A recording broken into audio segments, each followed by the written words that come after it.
tout bon maître sait qu'il n'y a rien que nous adorons plus que nos toutous. On les couvre de bisous, de câlins et de tant de jouets. Mais est-ce que tu t'es déjà demandé si ton chien aime ça? Apparemment, il y a beaucoup de choses que nous faisons, par amour bien sûr, et qu'il semble détester. Parfois, le simple fait de les regarder peut les mettre dans tous leurs états. Voici 15 choses que ton chien déteste chez toi. Avant de commencer, assure-toi de liker et de t'abonner pour que ton chien ne te déteste pas autant. Numéro 15. Toucher leurs pieds avec leurs ongles. Serrer la main et se faire une pédicure ne sont que des choses humaines. Elles font partie de notre vie. Mais les chiens ne se concentrent pas tant que ça sur leurs pieds et leurs ongles. En fait, beaucoup d'entre eux détestent qu'on leur coupe les ongles ou qu'on leur touche simplement les pieds. Leur apprendre des tours, qui inclut le fait de secouer les pattes et les pieds, peut beaucoup les ennuyer. Cela les fait se sentir mal à l'aise et vulnérables. C'est parce que les espaces entre les coussinets de leurs pattes sont beaucoup plus sensibles que les sommets. En ce qui concerne le toilettage, il est important de leur couper les ongles. Mais habitue-les à les couper dès leur plus jeune âge, pour réduire le risque de recevoir des coups de patte. Numéro 14. Tapote-les sur le dessus de la tête. Chaque fois que tu vois un chien dans la rue, ton premier réflexe est de le tapoter sur la tête. C'est un endroit facile à atteindre pour une caresse rapide, non? Mais t'es-tu déjà demandé ce que le chien pouvait penser? Tapoter leur tête est une très mauvaise idée. Et ce, parce qu'ils ont de nombreux endroits sensibles sur leur visage. Tout d'abord, les moustaches sur leur menton, leurs joues et leurs sourcils peuvent capter le moindre soupçon de brise. Cela les ferait fuir, de la même façon que si quelque chose touchait tes cils, par exemple. Et puis, il y a leurs mignonnes petites oreilles. Encore une autre partie du corps sensible. Alors la prochaine fois que tu croiseras un adorable petit chiot dans la rue, essaye de viser le ventre ou la poitrine. Numéro 13. Souffler sur leur visage. On sait pas qui a eu cette idée, mais souffler sur le visage de quelqu'un n'a jamais été bon. Le regard perplexe de ton chien quand tu souffles en plein dans son visage peut être mignon. Mais franchement, c'est une habitude assez ennuyeuse que la plupart des chiens détestent. Tout comme les humains, cela envahit leur bulle d'espace personnel. Et cette action ne fait que les troubler. Cela les laisse se demander que signifie cette action. Et pour être honnête, ça déconcerte tout autant. En fait, c'est l'une des raisons les plus courantes pour lesquelles les enfants se font si souvent mordre par les chiens. Alors garde le visage de ton chien loin du vent. Et il laissera ses dents loin des enfants. Numéro 12. Les fixer. Tu sais, quand ton chien est simplement allongé en train de jouer avec son jouet et que tu ne peux pas t'empêcher de fixer ce pur rayon de soleil. Eh bien, laisse-nous te dire quelque chose. Fixer est considéré comme impoli, même pour les chiens. Chaque fois que quelqu'un fixe les yeux d'un chien, il le prend immédiatement comme une menace. Un contact visuel poli ne dure que quelques secondes. Et il va de pair avec ton langage corporel naturel. Après cela, ils commenceront à détourner le regard de la personne qui les fixe, et même à s'éloigner.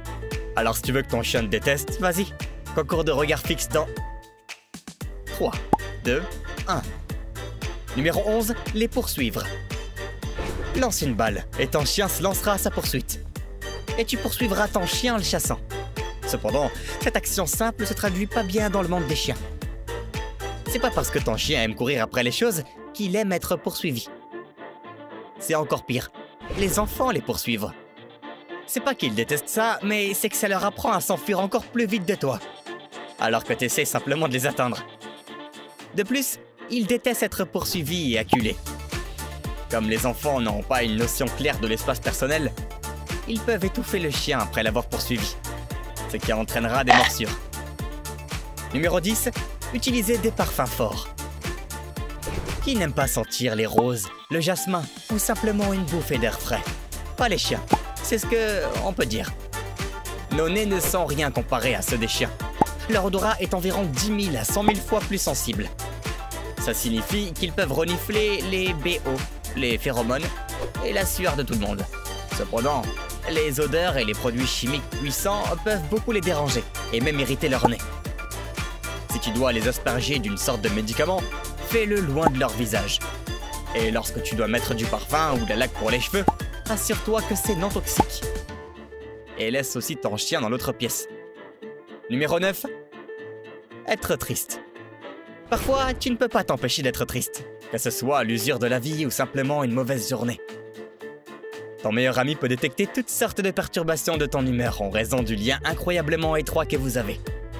En fait, si tu traverses une période particulièrement difficile, ton chien suivra les émotions et deviendra triste. Cela ne veut pas dire que tu dois te sentir coupable de traverser les hauts et les bas de la vie. Ça signifie simplement que tu devrais essayer de garder ta routine avec les chiens et passer du temps avec eux. Les chiens sont aussi incroyables en matière de thérapie. Numéro 8. Lui organiser une fête d'anniversaire surprise. C'est toujours amusant de fêter l'anniversaire de ton chien. C'est un beau rappel qu'ils sont avec toi depuis si longtemps. Mais les fêtes d'anniversaire surprise sont surtout pour toi. Parce qu'ils aiment certainement pas ça. Les chiens aiment la routine et ils sont particulièrement opposés aux surprises. Toutes sortes d'événements inattendus peuvent les rendre très stressés. Bien sûr, tu peux leur préparer un gâteau pour chien et leur donner un morceau comme friandise. Mais essaie de ne pas trop dévier de leur routine initiale. Peut-être qu'une seule photo lors d'une fête ne fera pas de mal. Numéro 7. Les obliger à s'excuser d'avoir détruit la maison. Le visage long et triste donne l'impression qu'ils sont coupables ou même honteux. Mais la vérité est que les chiens ne peuvent pas biologiquement ressentir ces émotions, parce qu'elles sont tout simplement trop complexes pour eux. Les chiots ne font que réagir à ton ton et à ton langage corporel. Ils ne se sentent donc pas mal parce qu'ils ont déchiré le canapé ou renversé tes plantes adorées. En réalité, ils sont simplement effrayés et contrariés parce que tu es en colère contre eux. Au lieu de leur faire ressentir ça, essaie de travailler sur leur dressage d'une manière qu'ils comprennent réellement. Numéro 6. Trop de nouveaux jouets et gadgets. Tu peux acheter tous les nouveaux gadgets et paillettes que tu veux, mais offrir à tes amis à fourrure les derniers jouets n'est pas la meilleure idée. Ils sont beaucoup plus minimalistes que nous. De plus, trop de choses qui bougent ou émettent des sons peuvent en fait les surstimuler. Si ton chien est trop stimulé, il peut agir de manière excessive, en se cachant ou en détruisant des objets. En fait, la seule chose que les chiens veulent, c'est du temps de jeu avec leur maître. C'est pourquoi il vaut mieux essayer de jouer avec eux plutôt que les gâter. Numéro 5. Ramener un nouveau bébé à la maison. Les chiens considèrent que tu fais partie de leur meute, et faire entrer quelqu'un d'autre n'est pas quelque chose qu'ils aiment. Donc chaque fois qu'un humain est ajouté, quelle que soit sa taille, ton chien va peut-être être contrarié. Avant d'amener ton nouveau-né dans la maison, apporte une couverture qu'il a utilisée ou une couche sale pour qu'il puisse s'y habituer lentement. Introduis le bébé à son rythme et tu seras reconnaissante pour le lien qu'il crée au fil du temps. Numéro 4. Une laisse bien tendue. Une laisse est un moyen simple d'éviter toute agitation lors des promenades. Ton chien marche à côté de toi pendant que tu fais une belle balade. Mais si la laisse n'est pas bien mise, ton chiot risque de s'étouffer. Une laisse serrée peut aussi les rendre tendus, stressés, frustrés ou même alertes. Toutes ces émotions ne feront que provoquer des réactions extrêmes et plus d'agitation. Garde donc la laisse lâche et tu n'auras pas à faire face à une quelconque tension. Numéro 3. Ne pas utiliser ton langage corporel. Les chiens sont des lecteurs d'esprit et de cœur aussi.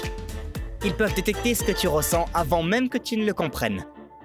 Donc si tu essaies de dire quelque chose à ton chien, assure-toi d'utiliser un langage corporel coordonné et d'aligner tes mots avec ta posture pour qu'ils comprennent clairement ce qui se passe. Surtout si tu leur donnes une sorte d'ordre. Anime tes mots. Numéro 2. Les taquineries. Si tu as eu des frères et sœurs, tu sais à quel point les taquineries peuvent être agaçantes. Garde cela à l'esprit quand il s'agit de chiens aussi. Ils détestent qu'on les taquine, que ce soit simplement en tirant leur queue ou en aboyant après eux. Il en va de même pour les taquiner avec leurs jouets ou leur nourriture. C'est pas correct d'un point de vue éthique, et cela ne fera qu'entraîner d'autres problèmes de comportement avec ton chien. Numéro 1. Les dorloter. Certaines personnes traitent littéralement leur chien comme un bébé. Ils les mettent dans un petit bavoir et les bercent. Cependant, le chien n'a aucune idée de la raison pour laquelle il est intensément câliné à 3 pieds dans les airs. Il ne sait pas non plus pourquoi tu l'as mis dans une poussette alors qu'il pourrait se promener et renifler de nouvelles choses. C'est une idée incroyablement mauvaise, sauf si ton chien est handicapé, vieux ou fragile. Laisse ton chien être un animal pour une fois et laisse-le vagabonder. Très bien, commente ci-dessous si ton chien déteste les habitudes ou les choses inhabituelles. N'oublie pas de liker la vidéo, de t'abonner à Inforama et on se voit à la prochaine.